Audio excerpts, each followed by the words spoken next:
dito talaga. Kaso walang ano.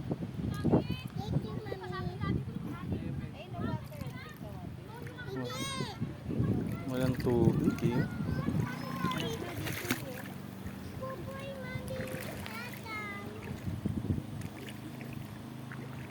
Daming isda oh.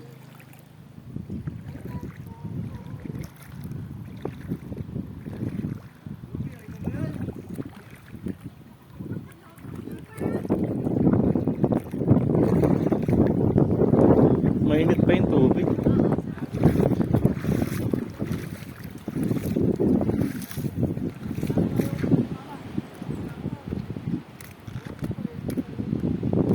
Ganda oh.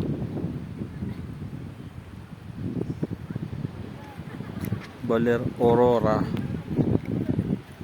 Ayan oh.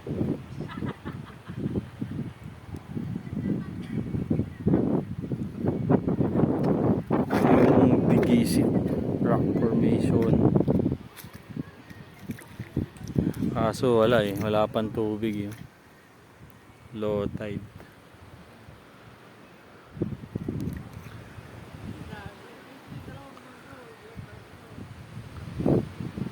Hindi natin maintindihan kung dahil sa low tide o dahil sa pagbabago ng panahon.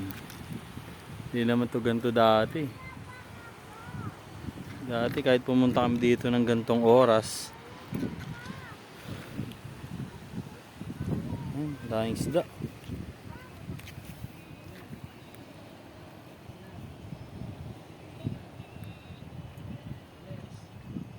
Gaganda, daming isda oh. Gaganda ng mga salt water. Ayun. Sayang.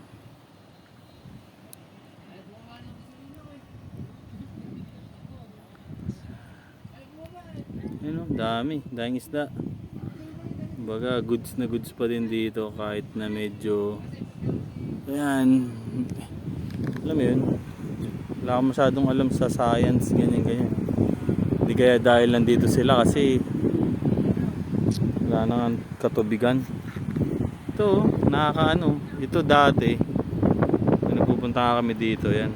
Puro tubig yan. Hanggang dyan, tubig yan. Yan, shore na yan. Shoreline, tubig yan. Ngayon, wala. Sabi kanina nung kausap ko na tiga dito, ano daw, low tide, pero hindi. Pupunta kasi kami dito dati ng ano, gantong oras din, tanghali. Pero ang ganda, grabe.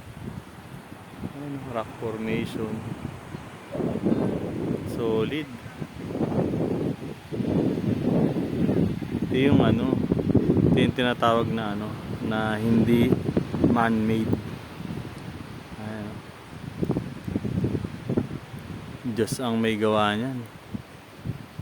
Grabe, ang galing. Mga rock formation na ganyan. Ang ganda. Ayan, simulan natin dito. Yan. Yan. Tapos pangalawa. Yan, dalawa na yan. Tapos yan, pangatlo. Ang ganda. Ito pa. Ayan, ang dami dito. Tabi-tabi yan. Ayan, dito tayo sa Baler Aurora.